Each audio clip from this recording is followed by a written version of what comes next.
গেছে, জোরে বলো।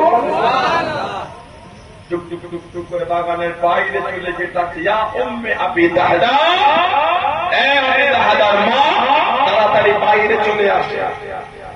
এই বাগান বিক্রি হয়ে গেছে। উনি ওনার বাচ্চাদের আওলাদের ছেলেদের হাতটা ধরে তাড়াহুড়ো করে বাগানের বাইরে যাচ্ছে। বাচ্চাদের মুখে তখন ওই বাগানের খাদুর ছিল। কিতাব এসেছে মুখ থেকে খাদুরগুলো টেনে টেনে বার করে বাগানে ফেলছে না, বলছে এই বাগানের খাদুর আর কেউ না, বাগান বিক্রি হয়ে গেছে। তিনি জিজ্ঞাসা করলেন কিসের বিনিময়ে বিক্রি হলো? জবাব দিচ্ছে জান্নাতে একটা খাদুর গাছের বিনিময়ে ওটা বাগান বিক্রি করে দিয়েছে। স্ত্রী খুশি হয়ে বলছে আলহামদুলিল্লাহ, কত সুন্দর সওদা, জান্নাতের গাছের বিনিময়ে দুনিয়ার তুচ্ছ বাগান বিক্রি হয়েছে। জোরে বলো, একটু ভালোবাসায় বলা গেল। সব সাহাবাদের লাশ নবী দেখেছেন, হুকুম দিলেন এক একটা কবরে দুজন করে সাহাবাদের দাফন করে দাও।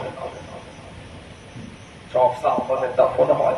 নবী পাক দেখছেন, নবী পাকের নিজের ফুফু হযরত সুফিয়া বিনত আব্দুল মুত্তালিব রাদিয়াল্লাহু আনহা দুটো চাদর হাতে পড়ে নিয়ে কাঁদতে কাঁদতে উহুদে ছুটছে। আহা, দুটো চাদর হাতে নিয়ে কাঁদতে কাঁদতে ছোটে, চিৎকারতে আওয়াজ দিয়ে বলে, শুনেছি আমার ভাই আমিরে হামজাকে নাকি শহীদ করে দিয়েছে। আহা, শুনেছি আমার ভাই আমিরে হামজা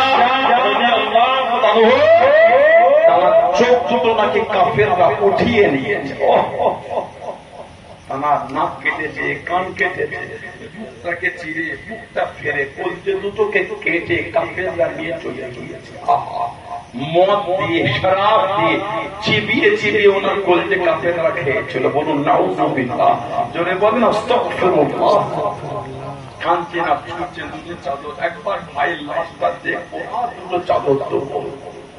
নবী পাক চোখ ভরা পানি দিয়ে বলেন, জুবায়ের ইবনুল আওয়াম, আমার নবী পাকের নিজের ফুফুতো ভাই জুবায়ের, যাও মাকে গিয়ে একটু আটকে দাও।